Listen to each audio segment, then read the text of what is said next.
تبلیغ جماعت ایک دفعہ گئی حاجی عبدالوہاب صاحب رحمہ اللہ تعالی. میں جب سوئٹزرلینڈ میں تھا تو مجھے وہاں یہ واقعہ سنایا.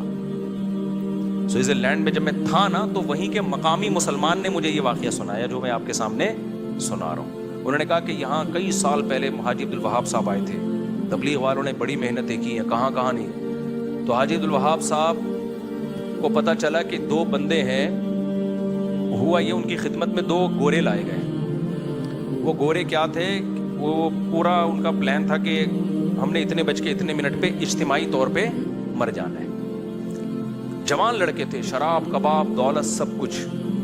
تو کسی نے ان کو بول دیا بھائی ادھر ٹرائی کر کے دیکھ لو, ایک بزرگ آئے ہوئے تو مرنے سے پہلے ایک یہ لائف اسٹائل بھی ہے.